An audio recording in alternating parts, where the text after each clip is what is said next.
সাম্প্রতিক সময়ে সাবেক মন্ত্রী ও আওয়ামী লীগের সাধারণ সম্পাদক ওবায়দুল কাদেরের সঙ্গে চিত্রনায়িকা জাহারা মিতুর ঘনিষ্ঠ সম্পর্ক নিয়ে চলছে জোর আলোচনা। মিতুকে একাধিকবারই কাদেরের সঙ্গে দেখা গেছে, এমনকি তার প্রকাশিত বইয়ের মোড়ক উন্মোচন করতে পর্যন্ত এসেছিলেন এই নেতা। তারও আগে মিতুর প্রথম সিনেমার মহরতে উপস্থিত ছিলেন কাদের। আগুন নামের সেই ছবির মাধ্যমে নায়িকা বনে যান তিনি। তবে শেষ পর্যন্ত অফসাইডের নায়িকা হয়ে সন্তুষ্ট থাকতে হয় তাকে। যদিও তার বিলাসবহুল জীবনযাপন নিয়েও চলছে আলোচনা। ঘন ঘন বিদেশ সফর, 5 তারকা হোটেলে রাত যাপন সহ নানা বিষয় সামনে এসেছে। অনেকের মতে মিতুর গডফাদার ছিলেন কাদের। এমনকি কাদেরকে নিজের অভিভাবক হিসেবেও একাধিকবার স্বীকার করে নিয়েছেন এই উঠতি নায়িকা।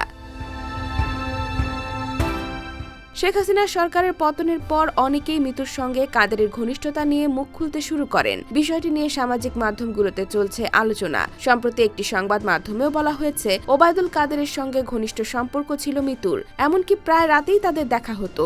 শুধু তাই নয়, ওবায়দুল কাদেরের সঙ্গে নিজের ছবি, ভিডিও এবং ঘনিষ্ঠতা দেখিয়ে অনেক কাজও বাগিয়ে নেয়ার চেষ্টা করতেন তিনি। এই নেতার ছত্রছায়া থেকে বিভিন্ন প্রযোজকদের সঙ্গেও ঘনিষ্ঠ সম্পর্ক গড়ে তোলেন মিতু। সিনেমায় নিজের প্রভাব খাটাতে থাকেন, এমনকি প্রযোজকদের ব্ল্যাকমেইলিং এর অভিযোগও রয়েছে তার বিরুদ্ধে।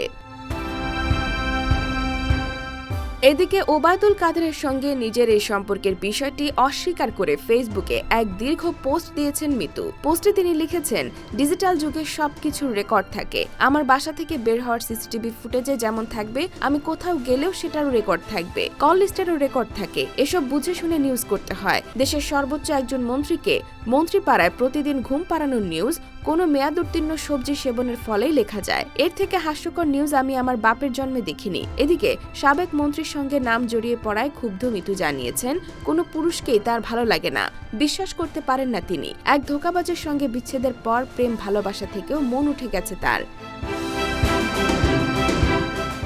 IBTV USA, new York.